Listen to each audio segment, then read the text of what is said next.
Coming up next, we're sharing stories about the unthinkable, songs and artists that broke conventionalism and achieved phenomenal success against all odds, including an instrumental song that had over 2,000 overdubs that became the soundtrack for one of the scariest movies ever filmed, and it went on to sell 18 million copies as an instrumental. Then there's the cult artist that sold more than 72,000 records out of his apartment, and then sold another million through mail order and out of health food stores in the 80s. Plus a group of monks that came out of nowhere and leapfrogged over Soundgarden and Mariah Carey and Pink Floyd and Pearl Jam to sell 4 million copies in the middle of grunge and rap. And then the incredible one-name artist who sold almost 90 million records without ever playing an actual concert. Find out what happened in these stories and more as we count down the top 10 most unconventional musical feats ever, next on Professor of Rock. Hey music junkies, Professor of Rock, always here to celebrate the greatest artists and the greatest songs of all time. You know, if you remember this. A lot of bun. Where's the beef? At Wendy's, we serve a hamburger we modestly call a single. You're going to dig this channel of deep musical nostalgia. Make sure to subscribe below right now to be a part of our Music History Daily, straight from the artist. Oh man, today we got a great show. We give you the most unconventional feats in music history. These records, they defied conventionalism and gained incredible success. They're the great underdogs that achieved greatness without glamour, and most people don't know these stories. It's really amazing. You'll be amazed. Let's get into our countdown of the top 10 strangest musical feats of the rock era, starting with probably the best known band on here, the supergroup, the accidental supergroup, Traveling Wilburys. Completely unplanned at number 10.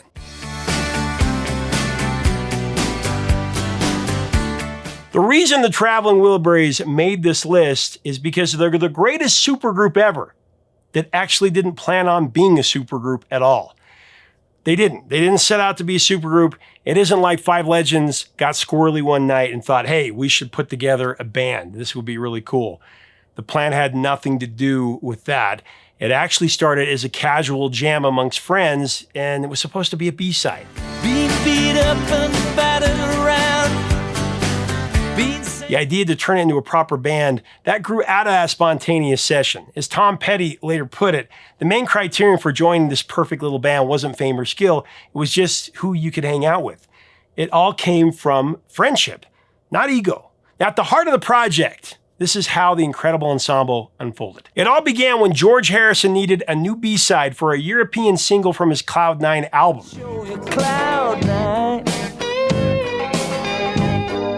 He and co-producer Jeff Lynne decided to cut it together, Jeff Lynne from Electric Light Orchestra. And then came a chance dinner that in itself was a historic gathering.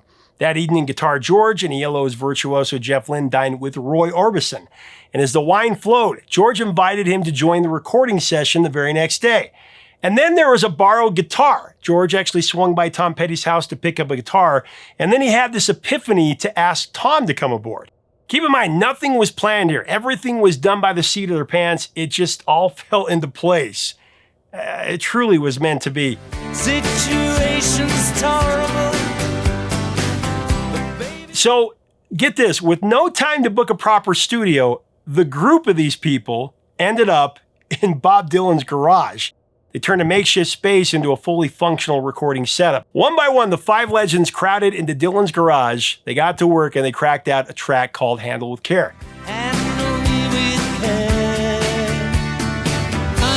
It's actually a song title they got off a cardboard box in Dylan's garage. That's where they recorded it. When they were finished, George took Handle with Care to the label. And the executives were like, George, this is not a B-side. Handle with Care, this is an A-side. They were so blown away by the song, they felt it would be criminal not to use it as the foundation for an entire album. This had the potential to be historic.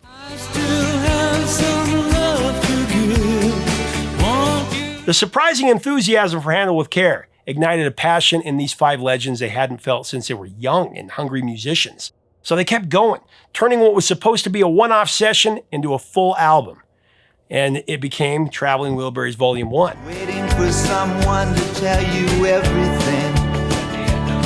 Now, it was Jeff Lynne who floated the idea of changing the name of the newly formed supergroup from the Trembling Wilburys. It actually started out as the Trembling Wilburys, and then it became the Traveling Wilburys.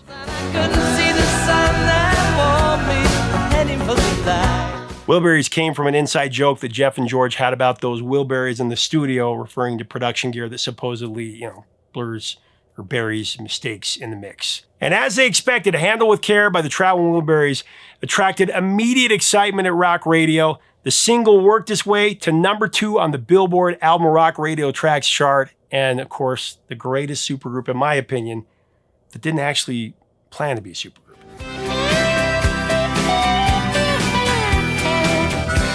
All right, coming in at number 9 on our countdown of the 10 strangest musical feats, I've got an artist that no one would have predicted would become one of only 3 solo artists to sell more than 100 million units with both their band and as a solo artist. Selling more than 100 million units is an incredible, almost unbelievable milestone. Can you guess the 3? Well, when Phil Collins hit that elusive mark, he joined Michael Jackson, who also did it with Jackson 5, and Paul McCartney, of course, did it with the Beatles, as the only 3 solo artists to rack up that kind of success, both on their own as a solo artist and as a key member of a band. I mean, it's even more impressive when you remember that Phil Collins wasn't the first singer in Genesis. The real story here isn't just the staggering numbers. It's Phil Collins proving that he could keep a massive solo career thriving in the mainstream pop world without quitting his band Genesis.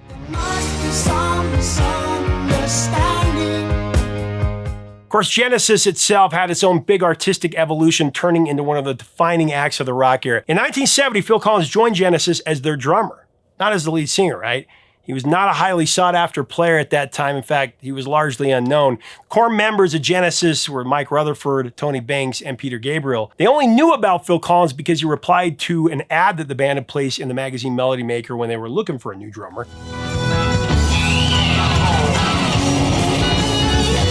Phil actually referred to himself as a professional auditioner. When Peter Gabriel left and Genesis became a trio, Phil stepped up as the frontman, and he truly thrived.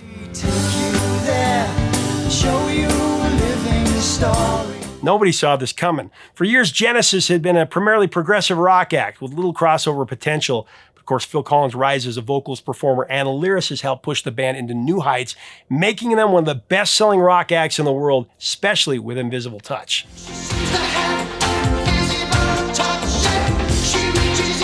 Coming in at number 8 on the top 10 strangest musical feats, I've got a musical composition that is the theme of one of the most terrifying movies ever made. It's a movie I've never been able to get through. There have been many big-selling singles from movie soundtracks, that's for sure. I mean, too many to mention here. But it's very strange for a piece of music from a demonic horror film like The Exorcist to sell over 18 million copies. Of course, the composition was titled Tubular Bells, created by Mike Oldfield. Tubular Bells was basically an instrumental 49-minute album from a 19-year-old kid. Yeah, Mike Oldfield was only 19 when he came up with Tubular Bells.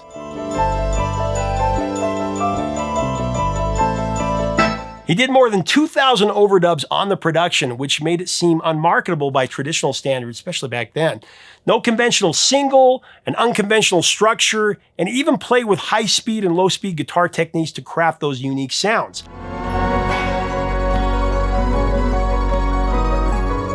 Before it found a home, several labels rejected Tubular Bells. In fact, almost every label did. They thought it was too experimental. But Richard Branson took a gamble, and he released Tubular Bells as the debut album for his new label, Virgin Records, believe it or not. The Exorcist used the album's main theme, and suddenly, Tubular Bells blew up internationally, tapping into the movie's eerie vibe and earning widespread recognition.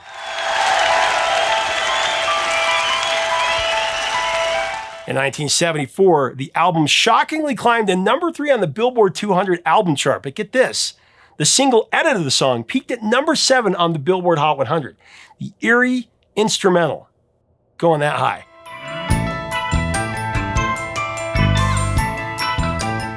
Now, since its release in 73, Mike Oldfield's Tubular Bells has sold nearly 18 million copies. Strange days indeed. Everybody's just fascinated by that eerie track.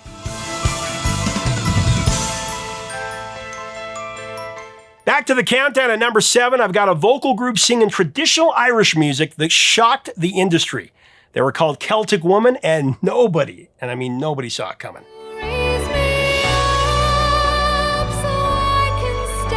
In the annals of popular music, some feats feel almost mythical, stubbornly delightful against all odds. Celtic Woman sits squarely in that gallery. The tale of an Irish traditional vocal group conjured for a single PBS moment. And then they bloomed into a global franchise that has sold more than 10 million records worldwide.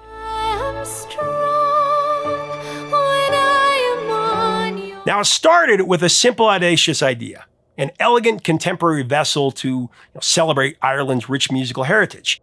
In the mid-2000s, a public broadcasting system prepared a holiday special that would transport viewers to the Emerald Coast without leaving their living rooms. That was the idea. The producers wanted something more than a concert, though. They wanted a living portrait of Irish song, softly lit, theatrically lush, and emotionally intimate. One of those things. The assignment fell to the team behind the project to assemble a lineup that could carry the weight of tradition while sparkling with something modern.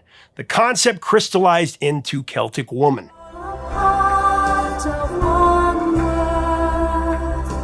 A quartet of singers, each with a clear, versatile voice, augmented by a trio of instrumentalists and a production fitting of that tribute.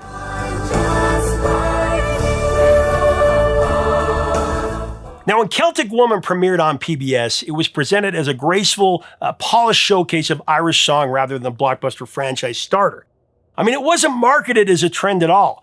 It was marketed as an experience, an intimate concert captured on stage with enough cinematic polish to feel like a feature film.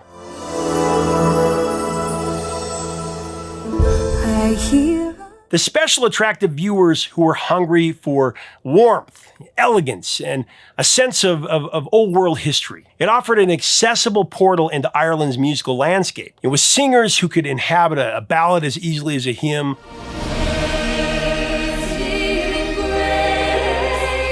or a lifting lullaby. Hush, little baby, don't say a word. The response, it was more than favorable. It was generative. The seemingly modest broadcast resonated with a global audience in an incredible way. It shocked everyone involved with the project.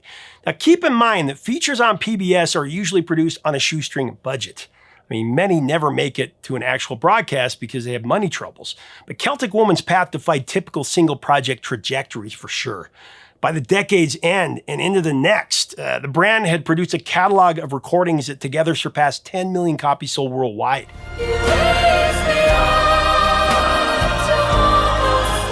And the live tours, they became like tent poles, drawing audiences who cherished a blend of vocal precision, lush orchestration, and visual storytelling in such a great way. Daddy boy, the pipes, the pipes. The ensemble's lineup would evolve, of course. There would be new voices, changing dynamics. Yet the core mission remained intact, to present Irish song as a living, breathing art form accessible to all ages and generations. Celtic Woman was a strange musical feat, one of those true feel-good stories, success stories, of course, in music.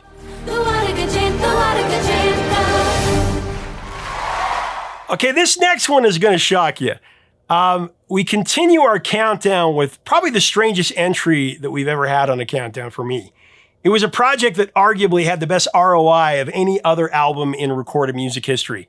I've got Ray Lynch's phenomenal DIY sensation, Deep Breakfast, at number 6.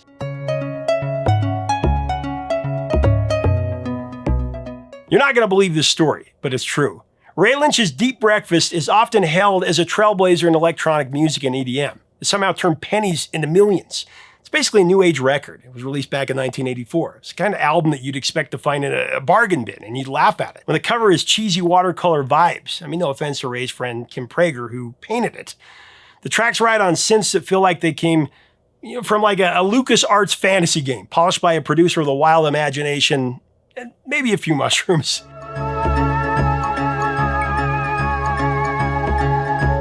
I'm just kidding. I think this is pretty cool. Even though it's off the radar for most music listeners today, Deep Breakfast, it isn't obscure though. I wouldn't even say it's a cult hit. It's actually a platinum album that stunned everyone, including Ray and his wife Kathleen. I also need to point out that Deep Breakfast was the first independently distributed album to be certified gold after it sold its first 500,000 copies, and the first independently released album to go platinum when it sold over 1 million. It's quite remarkable that Ray and Kathleen sold the first 72,000 units out of their apartment. They must have had no furniture at all and nothing but stacks of vinyl in their pad back in the 80s.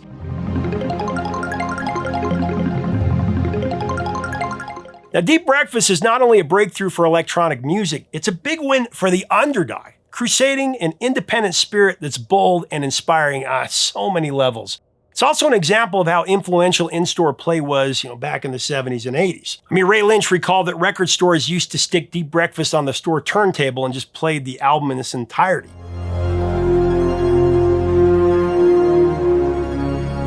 The music caught the attention of customers that were browsing the bins for a new record, new music, and they were so intrigued by such a cool, fresh sound, they just pick it up. Ray also sold copies of Deep Breakfast through unconventional methods. There was mail order and health food stores.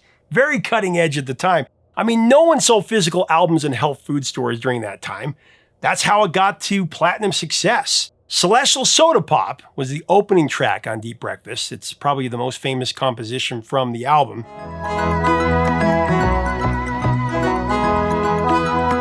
It became the theme song for the long-running NPR program Fresh Air and won Ray the first of 3 Billboard Awards.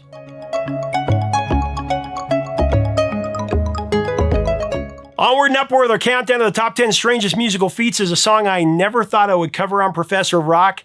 We're going to take a stroll down the catwalk for our spotlight of I'm Too Sexy by Right Said Fred, strutting in at number 5 on our countdown. I'm too sexy for my shirt, too sexy. Right Said Fred's hit I'm Too Sexy didn't have a meteoric rise by any means. The strange story began when brothers Richard and Fred Fairbrass they ran a gym together and they observed narcissism and posing from people there. So one hot summer day, Richard sang I'm Too Sexy for My Shirt in front of a mirror as a total joke. That joke turned into a song chorus, and Richard and his new band with a new guitarist named Rob Manzoli developed the chorus into a full-fledged song. Too sexy for Milan, too sexy for Milan, New York. I'm Too Sexy was initially recorded as an indie rock track, if you can believe that. I'm too sexy for your party, too sexy for your party. But it was rejected by so many labels, almost every label. They, in turn, thought it was a huge joke. The labels criticized it as too cheesy and just lyrically weak. So in the late 70s, Right Said Fred were immersed in the post-punk scene in the UK. They were touring with bands like Joy Division, And then a 19-year-old named Tamsin Aronovitz, who was dating Rob, the guitarist, gave a cassette demo to radio plugger Guy Holmes. Guy popped the tape in his car player, he gave it a listen, and he immediately heard the potential in the catchy I'm a model, you know what I mean hook. I'm a model, you know what I mean, and I do my little turn. But he thought the song needed a complete overhaul. This may be a very dumb song, is what he would tell his friends, but man, it's catchy, and I think it's got something. Walk on the catwalk, yeah, I shake my little tush. That Guy would tell his friends, hey, this is a really dumb song, but it's really catchy and I think it's got something. So Guy helped the band rework the song into a dance pop track with DJ Tommy D, while Rob Manzoli added a borrowed riff from Third Stone from the Sun.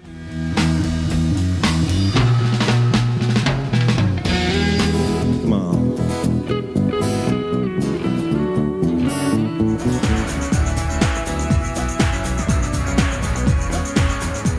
Now, Guy was convinced the new version of I'm Too Sexy was a surefire hit, so he decided to release the record and promote it himself, despite the unilateral spurning of the rest of the recording industry. Love's going to leave me. I'm Too Sexy ended up with BBC and Capitol Radio producers. One radio producer admitted, I'm not sure if this is good or if it's complete crap, but then he played it anyway. I'm too sexy for your party, too sexy for your party. No way I'm... It was presented to the public to decide, and you know what? The public loved it. They ate it up. My little turn on the catwalk, yeah, on the catwalk. I'm Too Sexy by Right Said Fred went to number 1 on the pop singles chart in 32 different countries, including the Billboard Hot 100. Everybody remembers this one-hit wonder.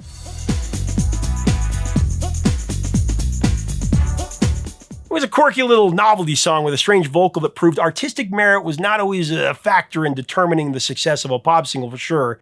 I mean, if your opinion is that I'm Too Sexy is indeed crap, check this out. The song actually won the prestigious Ivor Novello Award for Right Said Fred in '91. That award, of course, recognizes creative excellence in songwriting and composing. So if you think about it, Right Said Fred is in the same company as the other award winners like Paul McCartney, John Lennon, Adele, Rod Stewart, and Roger Waters, to name a few. Amazing. Too sexy for this song. All right, coming in at number 4 on our top 10 strangest musical feats countdown, I've got a Romanian flute player that sold more records than some of the biggest rock bands out there. Does the name Gregorian Zamfir ring a bell? It's definitely not a name that gets bantered around classic rock circles, but Zamfir is a rock star in his own right.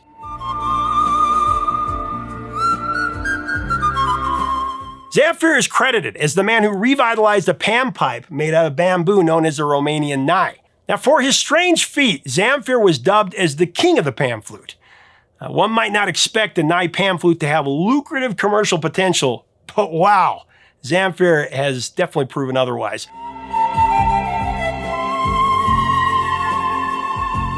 Zamfir sold tens of millions of albums, largely thanks to late-night TV ads that proved to be a bigger sales force than many rock acts or any label out there.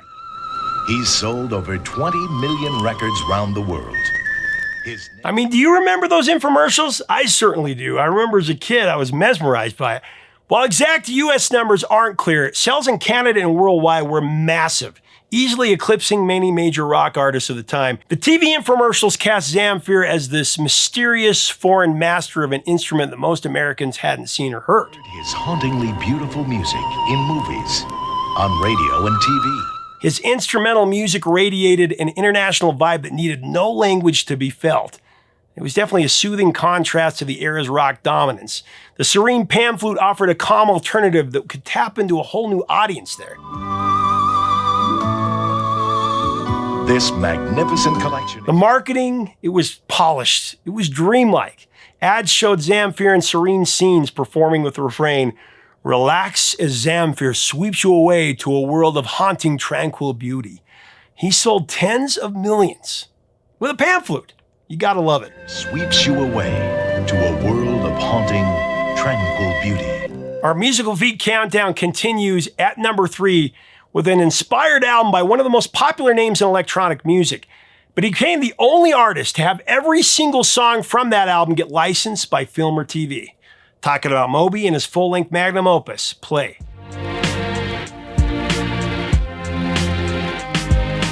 Richard Melville Hall, better known as Moby, created an amazingly innovative album titled Play. Now, Play stands out for weaving an organic down-tempo texture that fuses electronic sensibilities with a wide musical palette.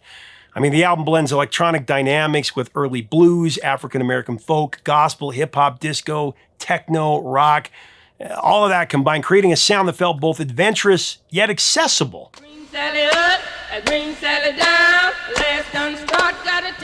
The result was a cohesive, soulful totem, an accessible gateway for casual listeners while still offering depth for electronic music enthusiasts. And that's why it works so well. A groundbreaking licensing strategy amplified that reach, though. Moby's team pursued an unconventional path, licensing every one of those tracks from Play for film, television, and commercial use. This sync-focused approach meant the songs like Porcelain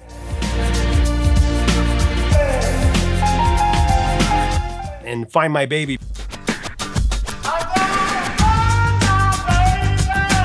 became podcast staples of popular media, turning his entire album into a household presence. And it's just amazing because he saw the future and he reshaped the music industry and how it intersects with pop culture. And that decision helped it sell millions.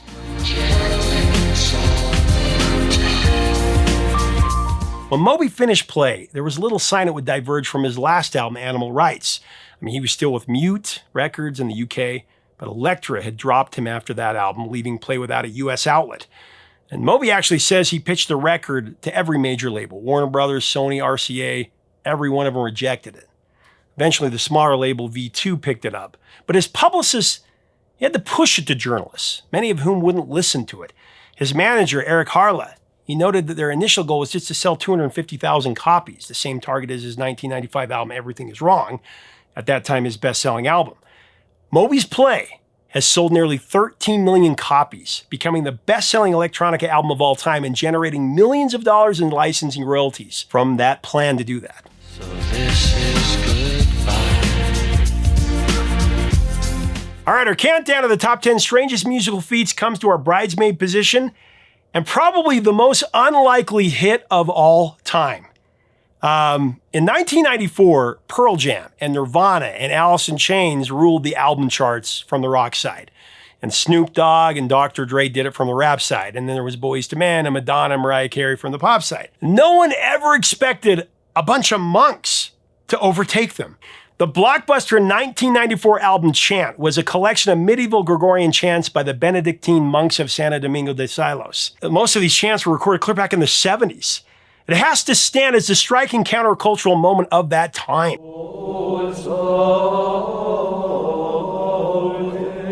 Amidst the era's blunt grunge and hard-edge rap and cheeky pop, chant offered a serene, ancient, spiritual sound that appealed to a broad audience seeking an escape from the chaos of modern life. Even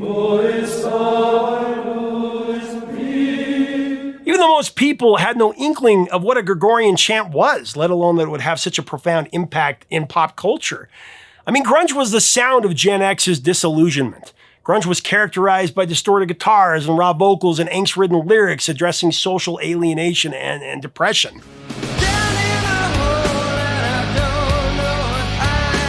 And, rap, especially gangster rap, a subgenre of hip-hop that was booming.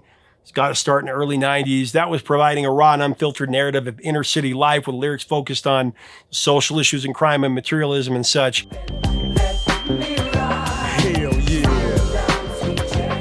Angel Records, they pushed chant as a balm for the frenetic pace of life. The calming ethereal tones offered a peaceful refuge from the aggression and the anxiety in mainstream music. And they really tapped into a broader interest in new age and world music that was going on at the time.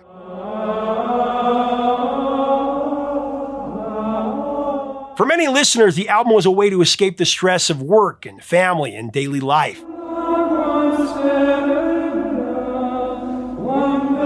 Backed by nostalgia for a deeper, truly deeper connection, Gregorian chant stood in stark contrast to the short-lived trends of pop at the time.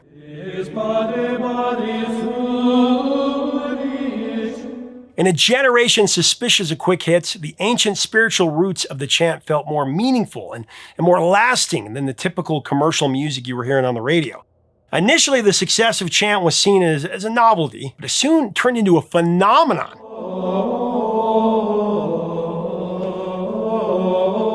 It not only topped the classical charts, but it also reached number 3 on the mainstream Billboard 200 chart in May of 1994, leapfrogging over Mariah Carey and Pink Floyd and Pearl Jam, outperforming many of the top pop acts of the time.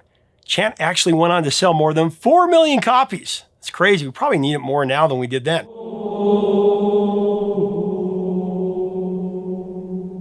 All right, it's time to reveal what we selected for the number 1 spot on our countdown of the top 10 strangest musical feats ever. This one freaked out every music industry expert and instantly captivated listeners more than any radio programmer could have ever imagined. And number 1 on our countdown, it's the Irish singer and composer, Enya.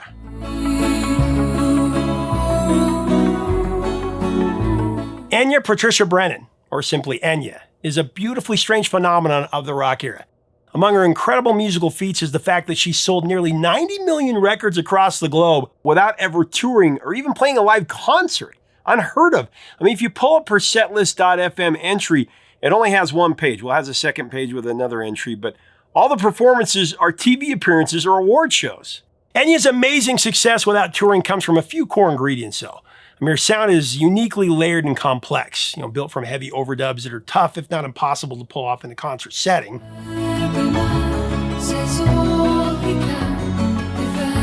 Add to that a contract that actually didn't include a commitment to perform live shows, and then there was Enya's preference for a private life away from the spotlight. That was all there. All of this, plus the unmistakable quality of her music, helped her cultivate a devoted, album-driven fan base.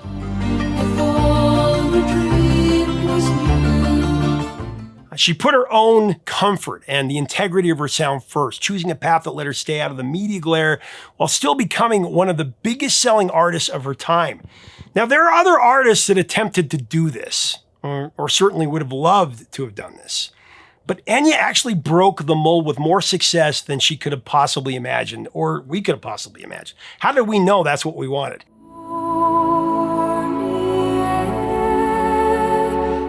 Enya picked a life of seclusion at Manderley Castle not because she's eccentric, but really to dodge the unwanted glare and potential dangers that can come with fame. She's been open about how uncomfortable she is with the public side of fame and prefers to stay focused on the music rather than selling it or flaunting it for sales. Enya craves silence, a simple private space to create. That need for quiet runs directly against the demands of touring, making her studio-centered approach feel like the natural, right choice for her.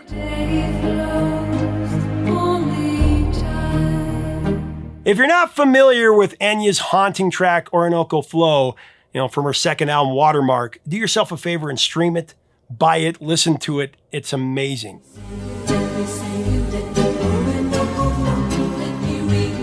I mean, it's truly an experience. It does something to me, I gotta be honest. Spiritually, it does. Every time I listen to it, it's extraordinary. It's extraordinary for me in the mix of the other stuff I listen to. Actually, I remember a radio programmer telling me that Orinoco Flow was the biggest reaction song he'd ever played. And that's a hell of a statement coming from him, considering he's been in the business clear back when the Beatles were at their peak. He said he remembered being in awe at how listeners instantly called nonstop every time he would play it.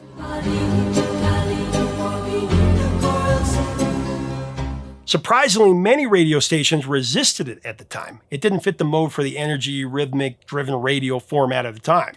Top 40.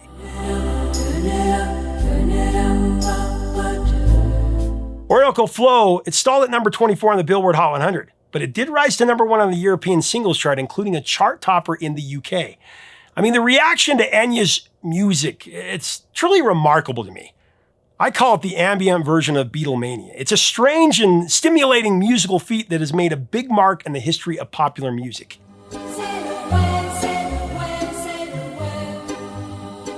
Now, as much as Enya tried to avoid the pratfalls of fame, she had a really scary incident with one of her rabid male fans that stalked her for over a year. Get this, the man broke into her Dublin castle and he tied up a housemaid and he searched all over the castle screaming for Enya to come to him. Now, she avoided the stalker by hiding in a pre-installed panic room. I mean, the exact reason she had the room built in the first place. Now, he was never caught. The identity and whereabouts of the stalker, they still remain unknown. But all these years later, Enya is certainly the biggest artist in history who's never actually toured or even played a concert. Unbelievable.